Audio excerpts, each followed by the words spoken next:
नमस्कार मंडळी, जिभेवर रेंगाळणारी चव म्हणजे समर्थ किचनमध्ये मी अनुष्का तुमचं खूप खूप मनापासून स्वागत करते। गुढीपाडव्याच्या तुम्हा सर्वांना खूप खूप शुभेच्छा। आज आपण पुरणपोळी थाळी पाहतोय। तर इथे बघा मी तांदूळ घेतलेत, स्वच्छ धुवून घेतलेत। आता आपण कुकरला लावूयात।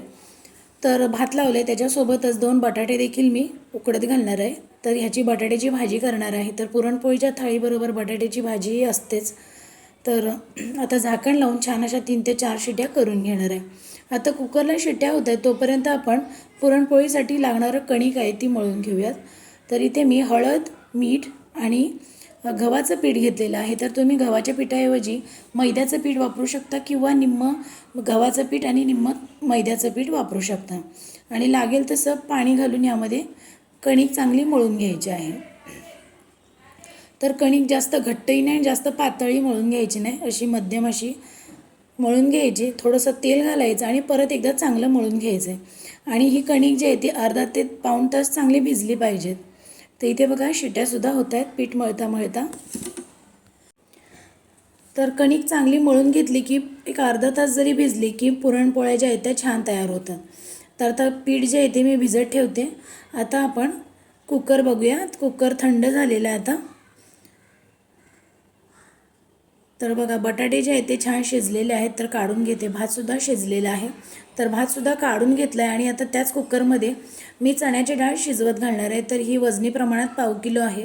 तर आमच्या घरी आम्ही 3 जण आहोत, तर त्यामुळे आम्हाला पाव किलो पुरेशी आहे। तर चवीपुरतं मीठ घातलं, डाळ स्वच्छ धुवून घेतलेली आहे आणि पाणी घालून कुकरला ही डाळ शिजवून घेते मी। त्यामुळे काय होतं, स्वयंपाक पटकन होतो। तर इथे मी कुकरला 4 शिट्या करून घेतलेल्या आहेत। तर इथे बघा छान शिट्या होत आहेत तोपर्यंत इथे मी बटाट्याच्या भाजीला फोडणी देणार आहे। तर कढईमध्ये मी थोडंसं तेल घातले। तेल चांगलं गरम झालं की मोहरी, जिरं घालायचं, थोड्याशा मिरच्या घालायच्या। तिखटाचं प्रमाण तुम्ही आवडीनुसार कमी जास्त करू शकता। यानंतर आलं लसूणची पेस्ट घालायची। छान असं अर्धा मिनटं चांगलं परतून घ्यायचं। आलं लसूण पेस्टचा हिरवा वास जो असतो तो निघून गेला पाहिजे। आता यानंतर यामध्ये मी बारीक चिरलेला कांदा घातलेला आहे। परत एकदा चांगलं परतून घेतलं। आता यामध्ये चवीपुरतं मीठ घालायचं, थोडीशी हळद घालायची आणि परत एकदा चांगलं परतून घ्यायचं। तर इथे बघा मी छान परतून घेतलं आणि आता जे बटाटे उकडून घेतले होते ते मी कापून घेतले होते बारीक तुकड्यांमध्ये। तर ते आता व्यवस्थित मिक्स करून घ्यायचं आहे। तर इथे बघा मी मिक्स करून घेते। गॅसची फ्लेम मीडियम ठेवायची किंवा लो ठेवायची। आता व्यवस्थित परतून घेतलं, वरून कोथिंबीर घालायची आहे आणि परत एकदा चांगलं परतून घ्यायचं आहे। आता परतून घेतल्यानंतर ह्या बटाट्याच्या भाजीला चांगली वाफ बसली पाहिजे। तर त्याच्यामुळे झाकण लावून 1-2 ते 3 मिनटं चांगली वाफ द्यायची, म्हणजे भाजी जी आहे ती खूप छान लागते। तर आता इथे मी झाकण लावून 2 मिनटं वाफ काढून घेते। तर इथे बघा मी माझ्या कुकरच्या 4 शिट्यासुद्धा झालेल्या आहेत। आता इथे भाजीसुद्धा तयार झाली आहे। 2 मिनटानंतर मस्त अशी वाफ बसलेली आहे त्याला आणि ही भाजी जी आहे आपली तयार झालेली आहे। बघा किती मस्त दिसते। आता मगाशी जी कणिक मळून ठेवलेली ती मस्त अशी मऊशार अशी झालेली आहे। मी परत एकदा मळून घेते। तर असं मळून घेतल्यामुळे काय होतं, पुरणपोळी जी आहे ती छान अशी तयार होते, अजिबात फाटत नाही पुरणपोळी। तर इथे बघा मी परत मळून घेतले आणि ठेवून दिलं। आता ही जी डाळ घातली होती मी शिजत, तर ती डाळ शिजली की नाही बघूया। तर गरम आहे खूप। तर डाळ जी आहे ती व्यवस्थित शिजलेली आहे। तर आता ही मी काढून घेते आणि आता ही काढून यातलं पाणी वेगळं करायचं आणि डाळ वेगळी करायची। तर इथे बघा मी पुरणपोळीचं जे पुरण वाटायचं जी चाळण असते तर त्यामध्ये मी ही गाळून घेतले आणि ह्यातली जी डाळ आहे थोडीशी डाळ काढून घ्यायची। तर इथे बघा ह्यातलं पाणी जे ते पूर्ण मी काढून घेतलेलं आहे आणि हे जे पाणी राहिलेलं आहे तर याची आपण कटाची आमटी करणार आहोत। तर इथे बघा डाळ जी आहे त्यातली थोडीशी डाळ मी या पाण्यामध्ये घालणार आहे, कारण जेव्हा आपण कटाची आमटी करतो तर त्याला छान दाटसरपणा येण्यासाठी ते वापरणार आहे। आता कढईमध्ये जी आपण डाळ शिजवून घेतलेली आहे तर ती यामध्ये 2 ते 3 मिनटं अशीच परतून घेणार आहे, म्हणजे त्यातलं थोडं पाण्याचं प्रमाण जे आहे ते कमी होईल, थोडंसं पाणी आटलं जाईल। आता इथे बघा असं 2-3 मिनटं परतून घेतल्यानंतर यामध्ये साखर आणि गूळ घालायचं आहे। तर तुम्ही पूर्ण साखर वापरू शकता किंवा गूळ वापरू शकता, पण साखर आणि गूळ दोन्ही वापरल्यामुळे काय होतं, पुरणाला चांगलं बाइंडिंग येतं, नाहीतर पुरण जे आहे थोडं सैलसर होतं. तर इथे मी हे दोन्ही वापरलेलं आहे आणि व्यवस्थित चांगलं आता मिक्स करून घ्यायचं आहे. गूळ आणि साखर व्यवस्थित वितळून घ्यायचं आहे. आता सुरुवातीला जेव्हा हे आपण मिक्स करून घेतो त्यावेळेला थोडं मिश्रण जे आहे ते पातळ तुम्हाला वाटेल, कारण गूळ आणि साखर वितळली जाते, त्यामुळे ते मिश्रण पातळ होतं. पण अजिबात काही घाबरायचं नाही. तसंच 5 मिनिटं ठेवून द्यायचं मंद आचेवरती. हळूहळू आटायला सुरुवात होते. तर इथे बघा मी हळूहळू थोड्या थोड्या वेळाने परतत राहते, त्यामुळे काय होतं, कढईला खाली चिटकत नाही आणि पुरण जे आहे ते जळत नाही. तर थोड्या थोड्या वेळाने असं परतत राहायचं. आता हे शिजतंय तोपर्यंत इथे मी वेलची जी आहे ती कुटून घेते. तर यामध्ये वेलची, जायफळ किंवा केशरसुद्धा वापरू शकता. तर इथे मी फक्त वेलची आणि जायफळ वापरलेलं आहे. तर चांगलं कुटून घेतलं आणि ते बघा हळूहळू आटायला सुरुवात झालेली आहे. तर इथे बघा हळूहळू मिश्रण जे आहे ते छान असं घट्ट झालेलं आहे बघा. आधी एकदमच पातळ होतं आणि आता छान असं घट्ट झालेलं आहे. तर आता यामध्ये आपण वेलचीची पूड जी आहे ती मगाशी खलबत्त्यात कुटून घेतलेली, तर ती यामध्ये घालायची आहे. आणि याचबरोबर यामध्ये जायफळाची मी पूड घालते. अगदी जास्त नाही, 1 ते 2 वेळाच फिरवायचं फक्त. आणि बघा छान व्यवस्थित मिक्स करून घेते. आता हे पुरण व्यवस्थित शिजले कसं ओळखायचं, तर उलातनं जे आहे ते असं उभं करायचं. समजा जर ते उभंच राहिलं तर समजायचं आपलं पुरण परफेक्ट झालं आहे. तर हे पुरण जे आहे ते परफेक्ट झालेलं आहे आपलं. आता हे व्यवस्थित झालेलं आहे. तर आता हे मी काढून घेते. गरम असतानाच पुरणाच्या जाळीमध्ये काढून व्यवस्थित असं वाटून घ्यायचं, म्हणजे व्यवस्थित पुरण वाटलं जातं. तर इथे बघा मी हे पुरणाच्या जाळीमध्ये संपूर्ण जे पुरण आहे ते काढले. तर एका वाटीच्या सहाय्याने किंवा ग्लासच्या किंवा तांब्याच्या सहाय्याने पुरण जे आहे ते वाटून घ्यायचं आहे. तर इथे मी संपूर्ण पुरण जे आहे ते छान असं वाटून घेतलेलं आहे. पुरण गरम असताना किंवा कोमट असताना जर व्यवस्थित पुरण वाटलं गेलं ना तर ते छान वाटलं जातं. थंड झालं की पुरण वाटायला खूप वेळ जातो. तर इथे बघा व्यवस्थित असं पटकन वाटलं गेलेलं आहे. संपूर्ण असं पुरण छान वाटलं गेलेलं आहे, छान असं बारीक झालेलं आहे. तर तुमच्याकडे जर ही जाळी नसेल तर तुम्ही फूड प्रोसेसरमध्ये सुद्धा पुरण जे आहे ते वाटू शकता किंवा पाट्या वरवंट्यावरती वाटू शकता. तर इथे बघा छान असं पुरण वाटून झालेलं आहे आपलं. पुरण वाटून झालं की जाळीला लागलेलं जे पुरण असतं तर ते चमच्याने किंवा उलातण्यानं व्यवस्थित काढून घ्यायचं, म्हणजे आपलं पुरण जे आहे ते वाया जात नाही. तर इथे बघा मी संपूर्ण पुरण जे आहे ते व्यवस्थित असं काढून घेतलेलं आहे. तर संपूर्ण असं पुरण काढून घेतलेलं आहे आणि पुरणाचा छान गोळा तयार होतोय. अजिबात पातळ नाही आहे, छान असं पुरण तयार झाले. तर हातात घेतल्यानंतर छान असं लाडू वळला जातो आहे अगदी एकदम मस्त. तर हे छान पुरण तयार झालेलं आहे. असं पुरण तयार झालं की आपल्याला पोळ्या कशा पण लाटता येतात. अगदी नवशिका असलं तरीसुद्धा त्याला व्यवस्थित लाटता येतं. तर इथे बघा हे मस्त असं झालेलं आहे. तर इथे मी एका वाटीत काढून ठेवले आणि मगाशी जी कणिक मळून घेतलेली तर त्याचे गोळे तयार करून घेतले. आता आपण पुरणपोळी तयार करूयात. पुरणपोळी तयार करण्यासाठी इथे मी गॅसवरती तवा ठेवला आहे, बारीक गॅस चालू ठेवला आहे. आता आपण जी मगाशी कणिक मळून घेतली होती तर ती घ्यायची आहे आणि आपल्याला पुरण जितकं हवं आहे ना तर त्या अनुषंगाने घ्यायचं.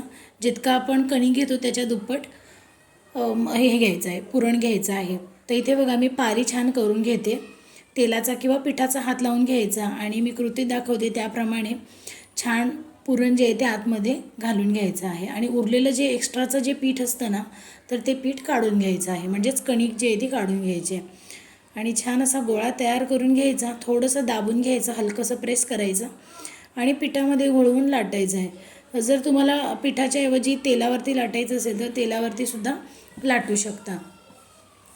इथे मी तेलावरती न लाटता पिठावरती लाटलेली आहे. व्हिडिओ थोडा फास्ट केलेला आहे आणि मस्त अशी पुरणपोळी बघा छान अशी लाटलेली आहे, अजिबात फाटलेली नाही आहे, मस्त अशी झालेली आहे. आणि भाजतेवेळी सुरुवातीला तेल वापरायचं आणि नंतर तूप वापरायचं. इथे बघा मस्त अशी टम्म फुगायला सुरुवात झाली. तर आता इथे आपण मस्त असा तुपाचा वापर करणार आहोत. सुरुवातीला जेव्हा आपण तवा गरम करतो त्यावेळेला थोडंसं तेल वापरायचं आणि त्यानंतर तूप वापरायचं. तर बघा मस्त अशी तुपाची धार सोडायची. मस्त अशी पुरणपोळी टम्म फुगलेली आहे. पाहून तोंडाला पाणी सुटलं ना तुमच्या. तर इथे बघा मस्त अशी छान फुगून तयार झालेली आहे. तर आता ही मी एका डिशमध्ये काढून घेते. तर बघा मस्त अशी ही झालेली आहे. दोन्ही बाजूने चांगली भाजून घ्यायची आणि आता ही मस्त अशी तयार झाली आहे. तर एखाद्या जाळीवरती किंवा एखाद्या बटर पेपरवरती काढून घ्यायची, म्हणजे ती थंड झाल्यानंतरच डब्यामध्ये भरून ठेवायची. तर इथे बघा मी संपूर्ण सगळ्या पुरणपोळ्या तयार केल्या आणि एकूण एक पुरणपोळ्या ज्या आहेत त्या माझ्या टम्म फुगलेल्या होत्या. आणि लहान मुलांपासून ते अगदी म्हाताऱ्या माणसांपर्यंत, आजी आजोबांपर्यंत सगळ्यांना आवडतील इतक्या अशा सुंदर पुरणपोळ्या तयार झालेल्या आहेत. आता इथे बघा मी कटाच्या आमटीसाठी वाटण तयार करते. तर एका कढईमध्ये सुकं खोबरं घेतलं आहे, अंदाजे 2 ते 3 चमचे घेतलेलं आहे. तर छान असं परतून घ्यायचं आहे. तर सुकं खोबरं भाजताना तेलाचा वापर करायचा नाही, असं ड्राय रोस्ट करून घ्यायचं. आता हे छान भाजलं गेलेलं आहे बघा, खरपूस असं कढईमधलं काढून घेतलं आहे. आता याच कढईमध्ये उभा चिरलेला कांदा घालायचा आहे. तर मीडियम साईजचे कांदे होते, तर मी 2 कांदे वापरलेत. तर ते देखील 1 मिनिटभर असेच परतून घ्यायचे आणि 1 मिनिटभर परतून घेतल्यानंतर यामध्ये थोडंसं तेल घालायचं आणि चांगलं असं खरपूस भाजून घ्यायचं.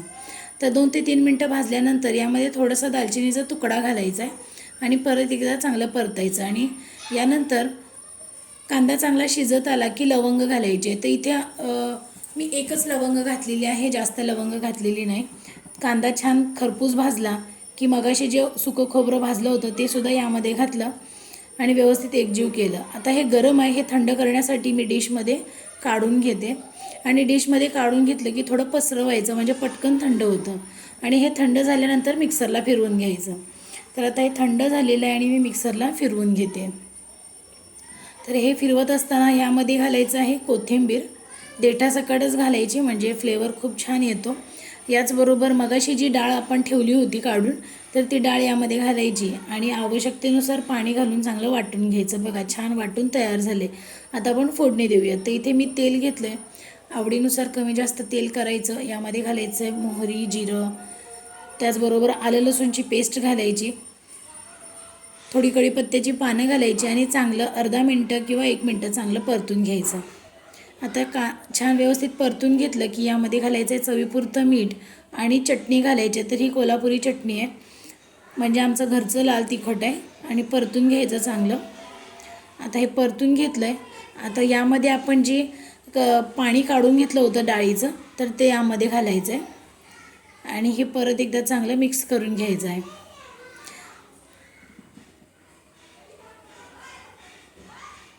आता हे छान व्यवस्थित मिक्स करून घेतलं की यामध्ये थोडं आपल्याला धणं आणि जिरेपूड घालायची आहे. याचबरोबर थोडासा गरम मसाला घालायचा आहे, चिमूटभर हळद घालायची आहे. गरम मसाला, हळद आणि धने जिरेपूड हे नंतर घातलेत, कारण आधी जर घातले तर ते जळण्याची शक्यता असते, त्यामुळे मी नंतर घातलेलं आहे. तर छान असं परतून घेतलं बघा, मग मिक्स करून घेतले व्यवस्थित. आता सगळे मसाले घातलेले आहेत. आता चांगली उकळी येण्याची वाट बघायची. इथे बघा अगदी 2 ते 3 मिनटात उकळी यायला सुरुवात झाली आहे. तर आता इकडे उकळी आलेली आहे. तर मगाशी आपण जे मिक्सरला तयार केलेलं वाटण होतं, तर ते वाटण आता आपल्याला यामध्ये घालायचं आहे. तर सगळ्यात शेवटी जर हे मसाला घातला ना, म्हणजेच वाटण तयार केलेलं, की तर्री खूप छान येते. तर त्याच्यामुळे सगळ्यात शेवटी घालायचं. इथे बघा मी सगळ्यात शेवटी घातलं आहे. तर मस्त अशी तर्री येते आणि चव खूप छान लागते. तर मिक्सरला जो वाटलेला मसाला आहे तो वाया जाऊ नये म्हणून त्यामध्येच आमटी जी आहे ती थोडी घातली आहे, व्यवस्थित मिक्स करून त्यामध्ये ॲड केले. तर बघा इथे मस्त अशी ही कटाची आमटी तयार झाली आहे. छान खळखळून 2 ते 3 मिनटं शिजवून घ्यायची. तर इथे बघा मस्त अशी उकळी आलेली आहे आणि तर्रीसुद्धा खूप छान येते. तर बघा गॅसची फ्लेम मी लो केली आहे. बघा किती छान अशी तर्री आलेली आहे. आता वरून बारीक चिरलेली कोथिंबीर घालायची आहे. आपली कटाची आमटीसुद्धा तयार झाली आहे. आपल्या थाळीमधली पुरणपोळी, भात, भाजी, कटाची आमटी सगळी तयार झाली आहेत. आता फक्त पापड तळायचे राहिलेत. आता पापडसुद्धा मी तळून घेते बघा. तर इथे आम्हाला लागणारे जेवढे पापड होते तर तेवढे संपूर्ण असे इथे मी पापड छान तळून घेतलेत. तर तुमच्याकडे कुरडया असेल तर कुरडया करू शकता. माझ्याकडे नव्हत्या, तर त्यामुळे मी इथे उडदाचे पापड तळलेले होते. तर मस्त अशी छान पुरणपोळीची थाळी तयार झालेली आहे. आजचा व्हिडिओ तुम्हाला कसा वाटला कमेंटमध्ये नक्की सांगा. पुन्हा भेटू अशाच नवीन आणि छान छान रेसिपीसह. तोपर्यंत मस्त खा आणि आनंदी राहा. धन्यवाद.